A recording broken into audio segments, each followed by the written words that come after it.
Hello, and thank you so much for joining me on another episode of the Crystal Petrie podcast. Today's episode is so good. We are going to talk about franchising, how to franchise businesses, and we're also going to look at franchising for African American people and people of color because sometimes it could be a little different. And here to educate us on all things franchising, we have Tony Harris Taylor. Miss Taylor, welcome to the podcast. Thank you so much, Miss Petrie. I appreciate you. I appreciate the opportunity to talk about a little known topic, franchising. So let's go. Let's get into it. My first question for you, Tony, where in the world are you? I'm not far from you, I don't think. Houston, Texas. So I live but when you say you're in Houston, that's like saying I live on Pluto because Houston is a small planet. Yes. If you've never been in Houston, it is an hour away from Houston. So I live in Northeast Houston by Intercontinental Airport. Excellent. Excellent. Thank you so much. So we are going to talk about franchising. We're going to talk about networking.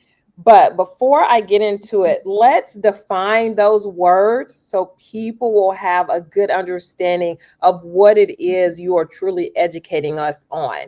The first word, what is franchising? Yeah, franchising is a business model. I like to simplify it by saying it's a business in a box.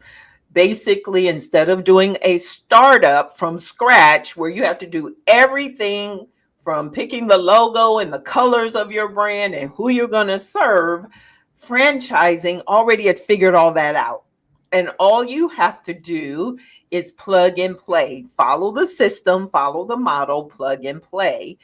And a true franchise is defined by a franchise disclosure document.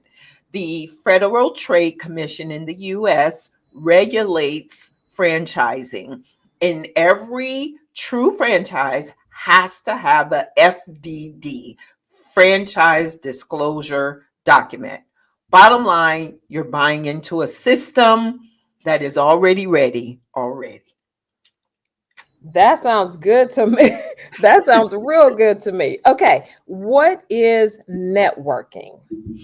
Networking, and this may be my own definition, but networking is over my head, showing up, being up, following up as a methodology for marketing your business so that you can blow up. So networking is not passing out business cards, showing up and dealing out cards like you playing spades. Networking is not selling. It's about building relationships. The sales will come later.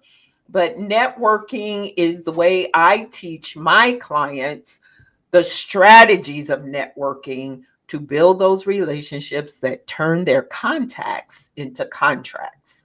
Okay, I love the rhyming. It really makes you remember it. It really makes you remember it. How has networking opportunities or lack of them shaped your journey in franchising? Well, yeah, let's talk about that. So they go hand in hand for me. They go hand in hand, period. But networking is what got me to franchising. So let's back up and talk about how did I even get to franchising? It was in 2019, Crystal. I was this close to shutting down my business and going to get a job, which is the opposite of what most people are thinking. I want to leave my job to go start a business. Yes. But nope, I had struggled for a couple of years trying to figure out what made me unique in my coaching business. And I just was having a difficult time figuring it out. And so I talked to a friend of mine who's a money mindset coach who I met networking. And I literally laid on her couch and said, I don't know what to do. I don't want to quit my business, but I am struggling to figure out how to stay in business. What makes me unique? And she said, Tony, what's your why?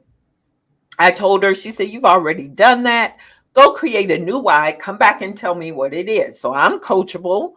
I did it. I came back to her. I said, my why is to touch, move, and inspire my clients to take drastic steps to be better than they were before they met me. I'm a resource. I'm a connector. I want to help people build deeper relationships that are beneficial to your life and business. She said, what would you need to do to connect people? Now, in my inside voice, Crystal said, lady, if I knew that, I wouldn't be talking to you. Yes. My outside voice said, I think I need to start my own networking group. She said, well, why don't you? Absolutely not. I've seen too many people run networking groups not make any money. I don't know what to charge. I don't know how to run a meeting. I don't have technology to pull it together, and I don't want to start from scratch. That's too hard. No way. She said, Tony, don't worry about the how. It will show up. Okay. I'm not starting a networking group. And at that point, I was waiting for 2 job offers to come through.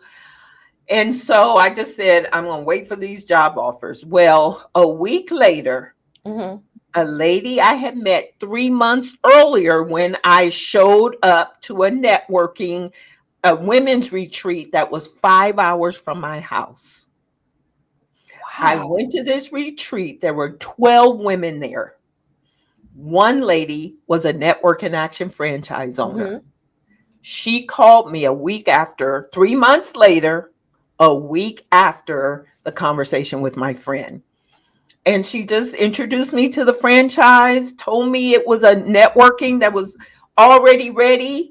Everything I had said to the coach a week before, the system already had it.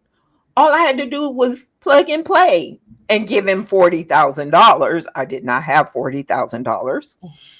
And so the franchisor, because he was a small business owner, emerging franchise, which let me give the term for that, under 50 franchisees as an emerging brand, he had autonomy to own or finance me. Yes. And so he financed my franchise. And who knew that was even a thing? And the last Friday of August, and I don't know when you're watching it, but August 2025 will be my 6th year. That opened my eyes to franchising's not just Subway, Chick-fil-A, McDonald's. Because that's what I think when I hear about franchise. Correct. That's what everybody thinks. Whenever I ask people of color what franchising is to them, it's always restaurants, Starbucks. It is never does anybody say, oh, it's the pest control, or it's the air condition, or it's the gutter cleaning company that my neighbor uses. They never say that. Never do they say that.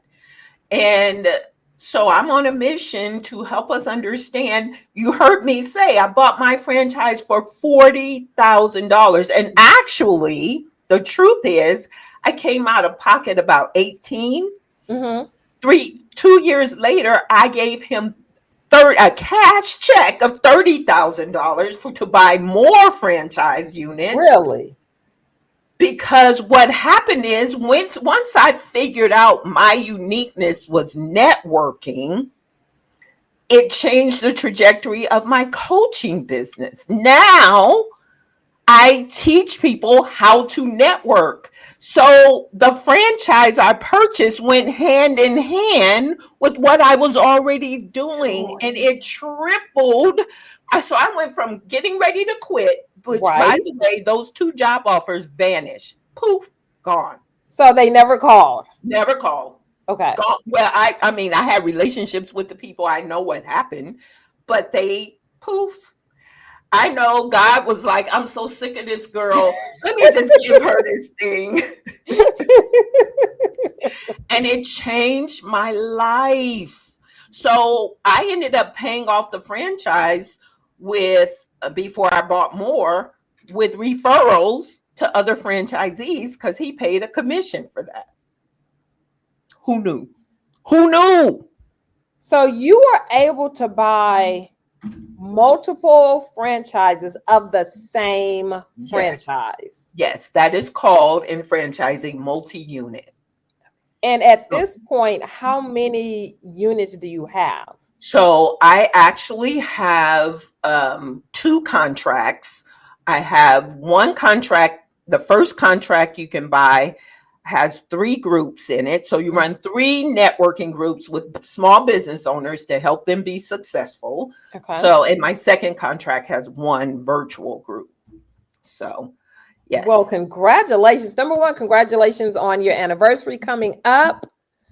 That's huge. Yeah. That is Yeah. huge. Okay, Yeah. so let's get to the initial question. How has, and I feel like you answered it, how has networking opportunities or lack of them shaped your journey in franchising? I feel like networking is the reason you're in franchising. Well, for sure, but let's take it to the next step. So, after COVID, I started networking and going to franchise conferences. So, the grandfather organization of franchising Mm-hmm. is International Franchise Association. I Okay. had no idea it existed. I was a franchisee for 2 years before I even knew IFA existed.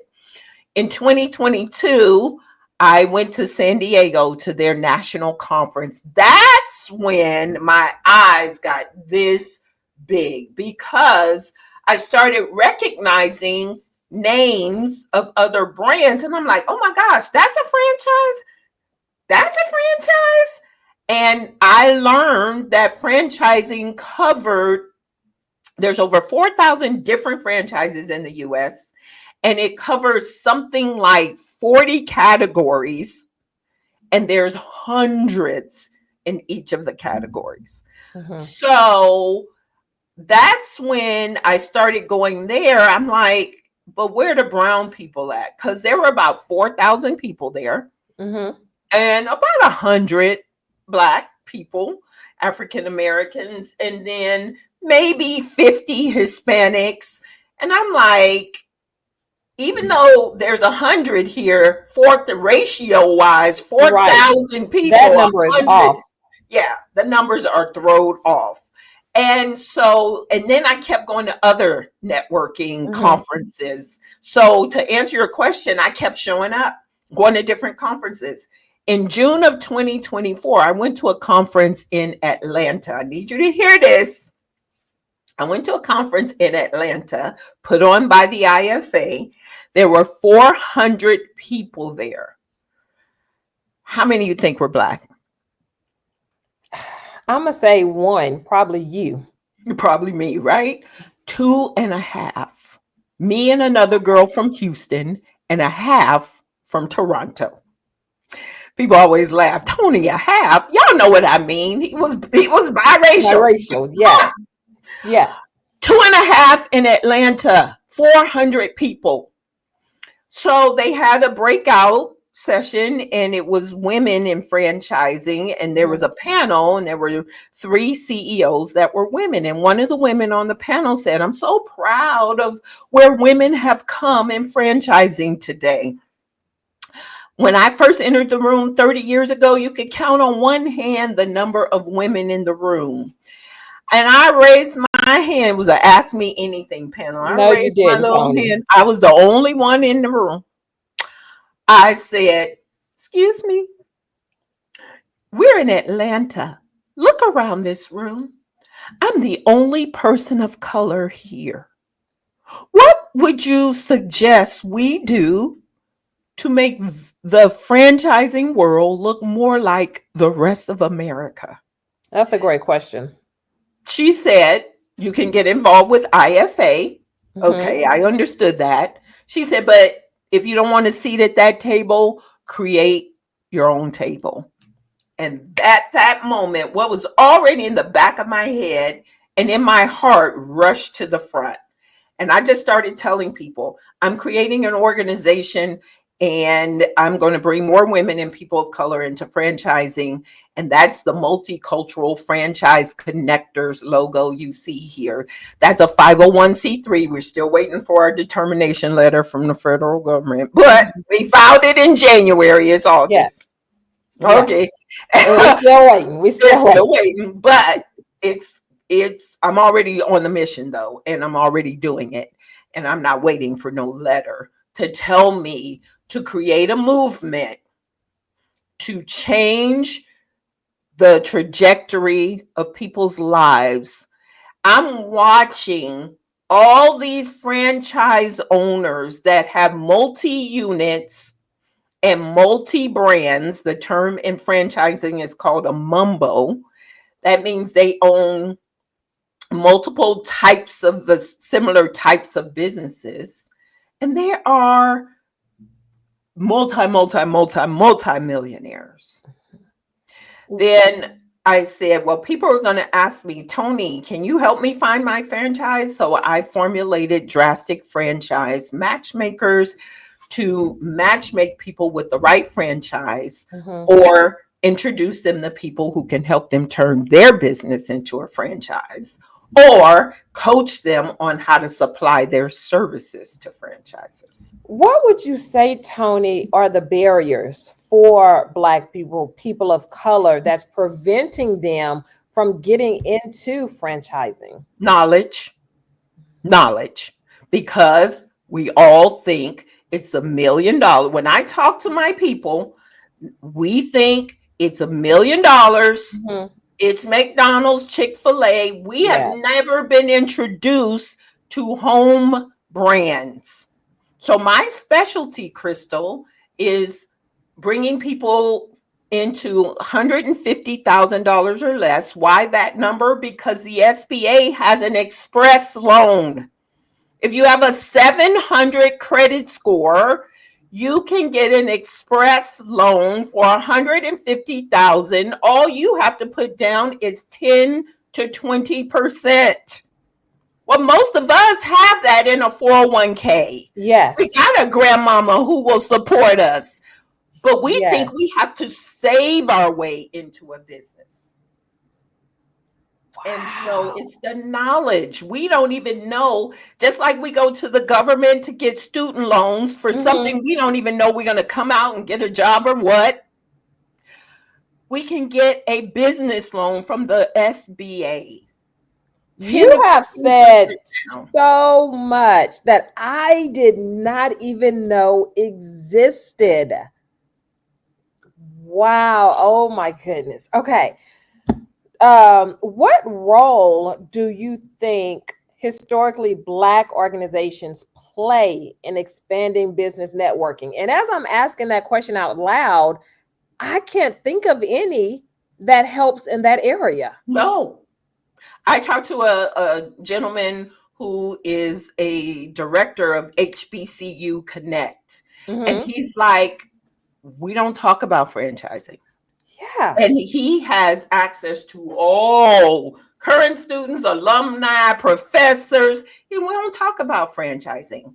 And that's because partly, number one, franchise consultants like myself, Hmm. brokers, they don't look like me. I just came from a broker convention. There was probably 6 of us in the room with several hundred. Yes. So, and I'm going to be honest.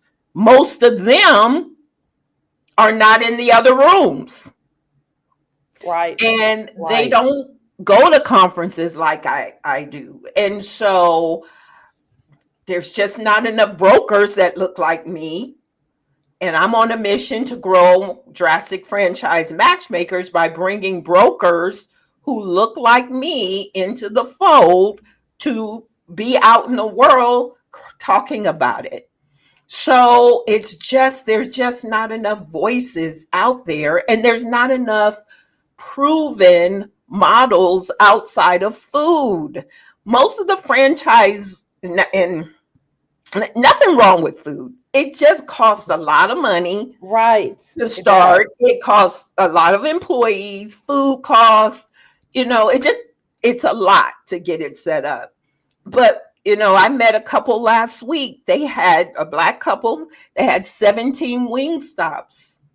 He didn't say how much he sold it for, but he kept saying the offer was just too good to refuse. So He saw he, all of them. he sold all of them. Now, so I'm on a mission to help us get into home services Mm-hmm. because home services, yes, you pay employees. By the way, we're the owners. So, and I'm going to give you a couple of examples of businesses, but with home services, it's not as expensive to run. Most home services are Monday through Friday. They're, Yes. restaurants are sun up to sundown. And so I'm wanting to teach us I don't have to be the wrench turner to own the business. Correct. I love that. What feedback have you gotten, Tony, as you're going into these spaces where there are Black people, people of color, and you're talking about franchising? Is this something they're excited about? Is this something that they're like, no, I think I'm a pass? No, they're excited, Okay. very excited. And that excites me. So they're like, nobody's ever told us. So I'm going to give you an example in this conversation. So I went to National Sales Network. National Sales Network, have you heard of it? No. National Sales Network is an organization that, first of all, caters to salespeople. And Okay. the biggest gap in franchising is people don't like to sell. So that's the first thing. Mm-hmm. So, number two, it's 90% Black, pharmaceutical sales reps, and medical device sales reps. Really? They are educated. They make over 150, 200, 300,000 dollars a year. They're probably married to someone equal caliber. And when I went to this event, I'm like, I wear this backpack that flashes what I do because I'm flashy like that. And so they were like, franchising, you mean Chick-fil-A? No, I mean duty calls. Duty calls, I never heard of that. I know you haven't. Do you know what duty calls does, Crystal? No, I've never Picks heard of it. up dog poop in people's backyards. That's People a pay a franchise? monthly. That is a franchise.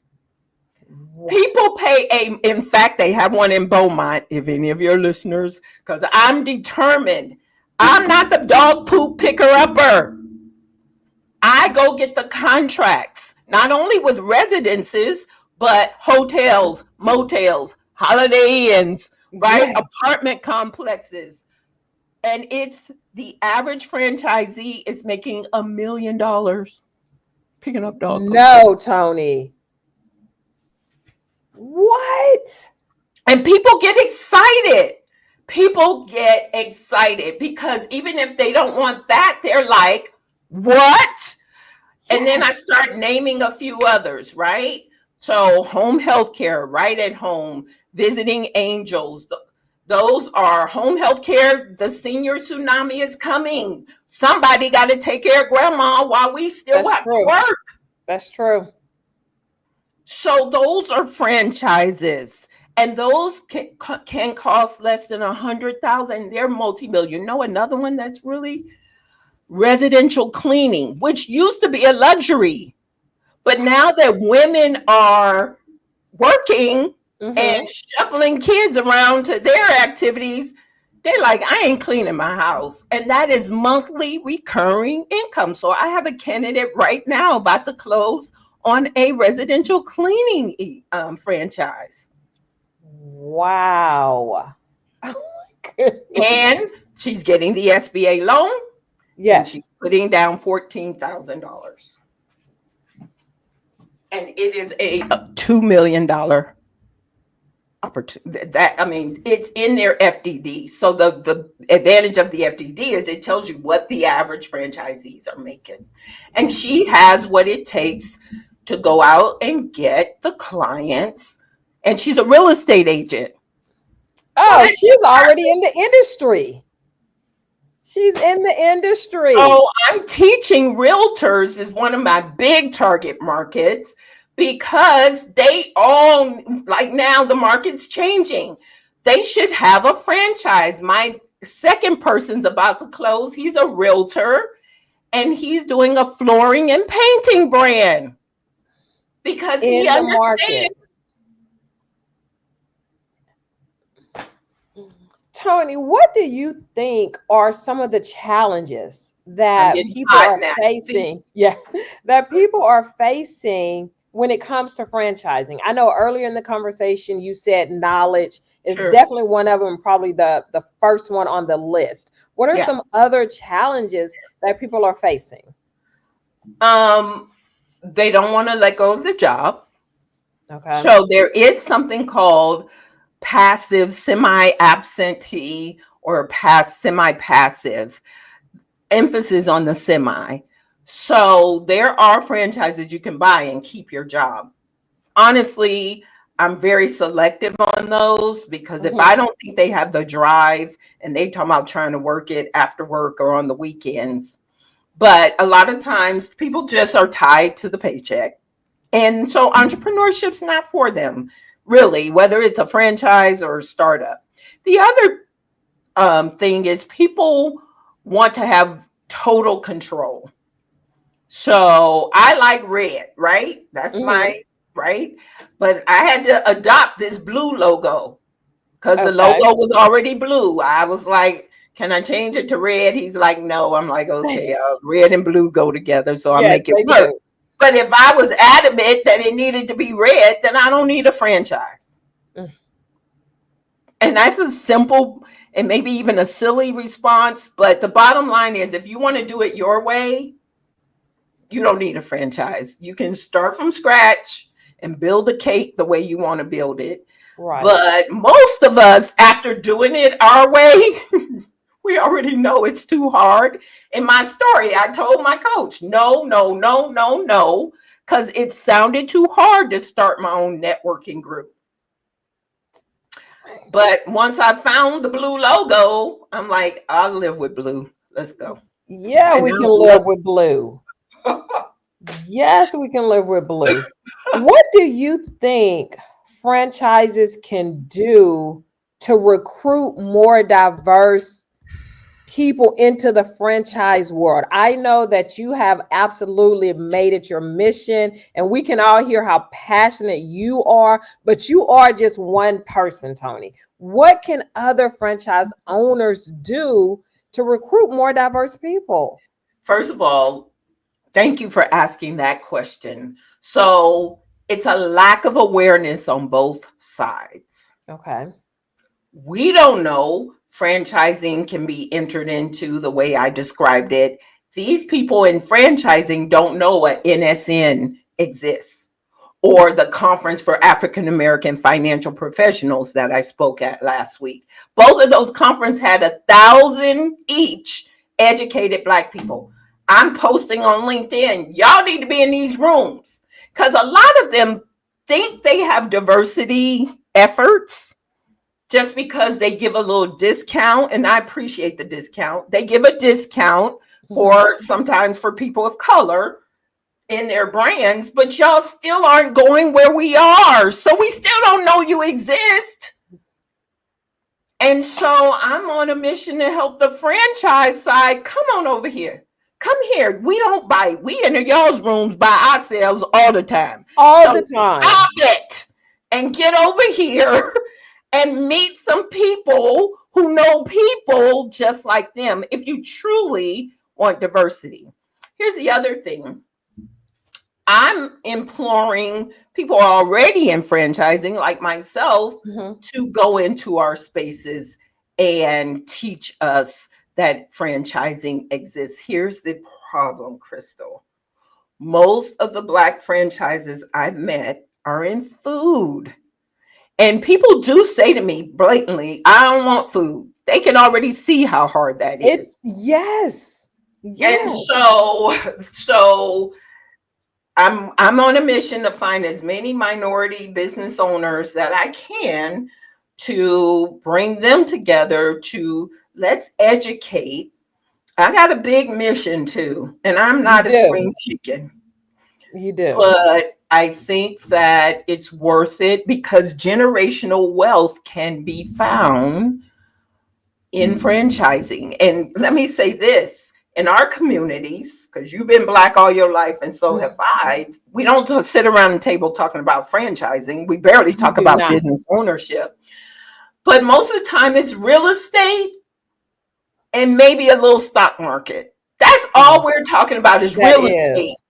And I don't want to buy nasty houses and flip them. I did that. It cost me a lot in the past. I'm not trying to do that. Hmm. But I love business. I love entrepreneurship. And I'm watching other people build wealth and second generation. I've seen more second generations in franchising than I've seen in any other business where people in our world say, well, I'm going to start a business and I'm going to pass it to my kids. Your kids don't want that because they saw how hard You worked. Yes. but franchising, because it's got a community, it's got a name, it's got support. Those, I'm seeing a lot of second generation taking over their parents' franchises, and I'm loving every minute of seeing that. But they don't look like us. Yes. When someone buys a franchise, Tony, do they have to hire the staff? Do they have to go and find the brick and mortar business and do Yeah. all of that as well? Yes. So Okay. if it is a brick and mortar, which by the way, I specialize in home based or either small office or small Right. warehouses, so you don't have to do a build out. But if it is a business that needs a build out, the franchisor helps you find locations. A lot of them, the bigger brands, have real estate departments. So it's all a machine, child. They got it. They got Hmm. it worked out. They help you figure it out. They have the contractors to help you build it out. All of the equipment, it's all a part of the system. And Okay. so, employees, if you have to hire an employee, they have all that. They have the contracts. It's already, it's a system. You're buying into all that. So you don't have to figure it out on your own, make the mistakes. They smoothed that out for you. So, yes. And a lot of times, like the painting franchise my client Hmm. is buying, he's just going to use contractors till he gets big enough to hire. What happens if the franchise fails? Franchises do fail. Thank you for Mhm. asking that question. Remember Blimpies, Quiznos? Yeah, there were sandwich companies, right? Yep. Yes, I vaguely remember them. Yes. Panera Bread is shutting some things. I've been, Panera oh, Bread is shutting down. I'm seeing Panera Breads a cut again, very expensive to run, right? And the Yeah. profit margins in food businesses are very low. That's why people own so many. Now, Mm. a lot of franchise brands won't even sell you. The food brands won't even sell you one store because they say you're buying a job. So you have to buy 3 or 4 at a time. That's extremely That's expensive. expensive. Yes. Yes. So, but they do fail. And so that's why you do your due diligence. That's why you do what we call validation. Validation. This call is gonna need a glossary, but validation is where when you're going through the process, you are vetting or you're talking to other franchisees to understand their experiences. Ask them all the hard questions that the brand is not gonna. They're trying to sell you something. So you Yes. ask the hard questions, you validate, you ask them what kind of money they're making. Um, and there's no guarantee. I've seen some franchises go out of business. But the statistically, startups, 8 out of 10 startups fail, and 2 out of 10 franchises fail. That's some So good it's numbers. flipped. It's flipped. That's some good numbers. Yeah. Okay, what are some misconceptions about Black owned franchises that you want to dispel? Well, that they're expensive, that you got to save your way to a franchise, that it's all food. I think Hmm. we've dispelled a lot of the myths right here just by that you can't get a loan. By the way, let me say this about getting a loan. Getting a Okay. loan, even when people come to me and they already have the money, I'm like, use other people' money. Yeah, and keep your own Keep money. your money. You don't need that.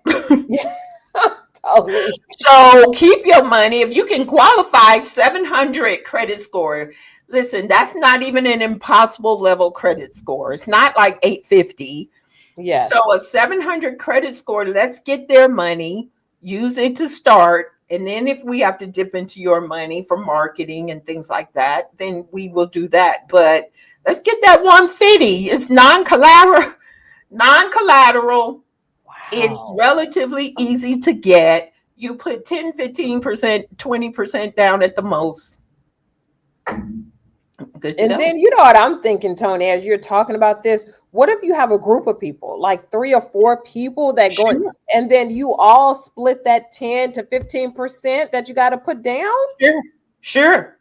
But Oh, you know, the truth is, Crystal, most of us can find, because if yes. it's 150,000, 10% is 15,000, 20% is 30,000. We Yes, can you can find that find that. money. Yes. You can Yes. absolutely find that. Yes. Okay, what role can established franchise owners do to pull other people up? Well, the lady who introduced me, she wasn't African American, but introduce other people to your brand if you Hmm. love the brand. So you can start speaking, you can start networking in our spaces, you can start educating, you can join me. If you don't want to Hmm. do it from scratch, you can be an ambassador for Multicultural Franchise Connectors, the Yes. 501c3, and do it under our umbrella. Um, and so I think existing franchise owners, there's sometimes, and you know this, people are so, whether it's franchise or not, so busy working in their business that they don't make the time Yes. to bring each other up. But there are some out there that are, and I'm grateful for those. So, but what they can do is get on board with me. If they don't know what to say or how to say, I got a PowerPoint ready for them to add their story to, and let's go. What is your advice for someone that's listening right now that's just considering franchising? They're listening to what you're saying, it's piquing their interest. What's the first step? What's your advice? So, the first piece of advice is talk to me or someone like me, a franchise broker, because we are going to ask the hard questions. We're going to see financially, are you ready? Hmm. Um, and this is something you shouldn't do alone. I mean, I liken my role to like a real estate agent, right? Why do you, could I go and find the house next door and knock on the door and say, yes, I'm interested in buying your house? But a real estate agent, a broker, a franchise broker knows questions to ask and Hmm. can help you navigate. So find a broker. I do have Okay. a free ebook that you can read through to just get some basic knowledge, which is, you can get it at drasticfranchise.com, and just download the ebook there. Get on my calendar and let's just talk. There's no obligation. And by the way, the franchise pays me. So the person doesn't, the candidate doesn't pay me. The franchise pays me to bring them good candidates. If you could make one structural change in the franchising industry, what would that be? Show up in diverse rooms. And here's the reason. What the other piece that I see when I go to the big events is it's predominantly white male. Even the white women are like, we're so sick of seeing these white women. I mean, it is. And they're getting older. And if franchising doesn't figure out how to get into other communities, face it, they're missing out on money. Yes. And eventually those people gonna phase out and then they're gonna be scrambling. So one structural change I would make is, let's go get all the green money. Yes. Right? And that means you got to get into, you got to be drastic to the franchise community and go into doors that you didn't even know existed. We do it all the time. Y'all don't know, but we often are the only ones in the room. Yes. Y'all don't notice, but we notice. And so let me help y'all come into other rooms, because you're going to end up not having enough candidates that look right. So Our candidates, clearly, yes, but our candidates to keep it going. yeah, Because if your generation is dying off, who's yes, going to be there to pick up where keep they it left going. off? Correct. Correct. So let's do it. Now, the other group of people I want to talk to is the millennials and the parents of these children, Gen Z, Hmm. because parents, I feel like, Crystal, we've done a great disservice to the younger generation by pushing them college, college, college. Hmm. They don't know how to turn a wrench. They don't know how the real money, air conditioning, anything inside the house, Yeah. electrical, plumbing, building things, contractors, kitchen refacing. That's where the real money, these jobs. And so if you know your kid is not college material, Don't buy push him a that. business, Yeah. buy him a franchise, buy you a franchise and let them run it. Because most of them come out of college wanting their own business anyway. And Yes. so, again, though, as parents, we haven't been taught that. So we only know what we know. And the natural thing is to say, my kid's going to this university and you send in all that money. I got some issues with university, I'm just saying. But we got to teach our kids how to turn wrenches, because that's where the money is. Pest control. I have a Hmm. pest control franchise that ain't never gonna run out. Ever, Ever. Ever. ever run out. So pest control, and those are certifications. Yes. Okay, a couple more questions for you, Tony, and then I'm going to let you go. I feel my next question is, what is your intention in this space? But I feel like you've been telling us your intention since we started, Yeah, but just yeah. specifically. Yes, I want us to have the knowledge. Hmm. And then if we don't choose it, fine. But what I don't want is people to keep saying, I didn't know. I didn't know.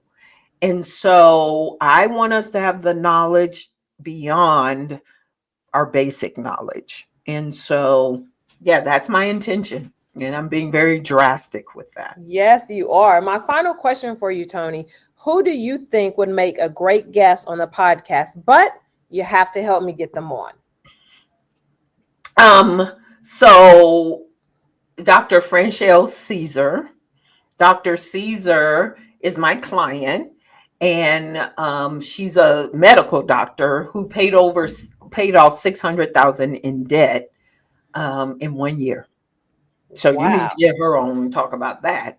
And Yes. then my friend and my client, Star Babatum, who helps women to amplify their voice. Those women who have muted themselves, she Hmm. helps them turn their voice back on, get their story out, and then have stage presence. So those are the two I will connect you to. Thank you so much, Tony, for being on the podcast, for being so passionate and drastic. Oh, I got to Yay! work that word in. Yay! I appreciate you, and I'm grateful you're willing to share this knowledge. Let's help some people Right. create generational wealth through Yes. franchising. And I absolutely pray that this podcast and this episode will help do just that. Yay! Thank To you. my community, thank you so much for tuning in and watching. You can get Tony's podcast and all of my other podcasts on YouTube Podcasts and Apple Podcasts. And remember, you always have time to listen and learn on the go.